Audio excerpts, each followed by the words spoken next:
The rise in violent crime isn't the only thing that has Democrats sweating 4 weeks out from Election Day. And the latest projection map, RealClearPolitics, predicts Republicans will pick up 2 seats and take back control of the Senate, even if Herschel Walker loses in Georgia. RCP projecting the GOP will pick up Arizona, Nevada, and that toss-up race in Pennsylvania. But it is October. Anything can happen from now until November 8th. So should either party be chilling champagne at this point? Should we all have party barges outside the Javits Center with fireworks, Tom? Yeah, and I think what Republicans have to do is they just have to drive turnout, because I think in a lot of these states, people are unhappy.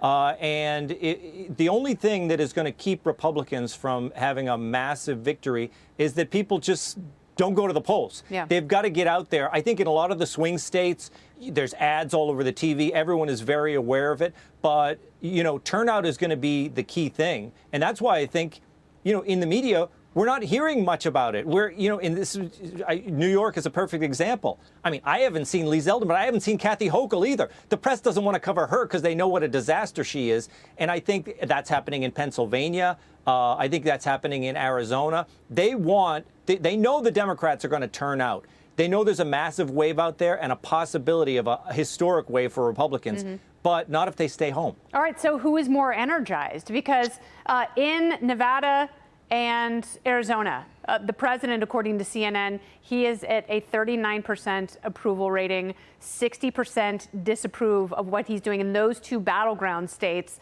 There are a lot of people around him who like to say this isn't a referendum on the president. But if RCP says that the GOP is going to pick up 2 Senate seats, what do they know? Doug.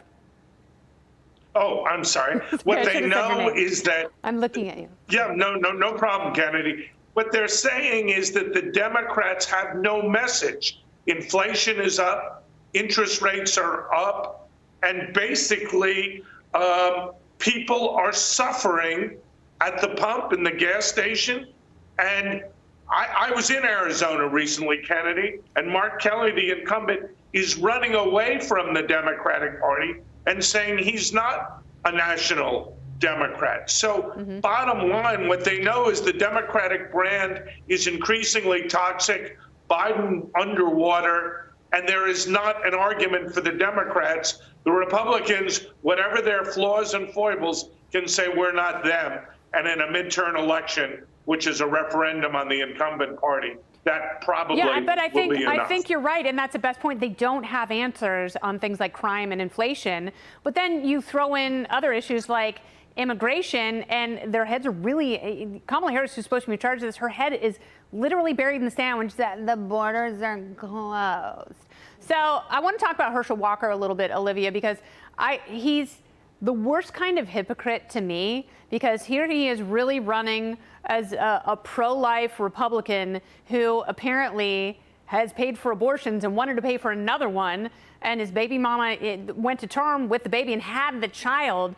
His own family, his son Christian, has come out and said, we told you so. We told you not to run for this very reason, because you are not a good person.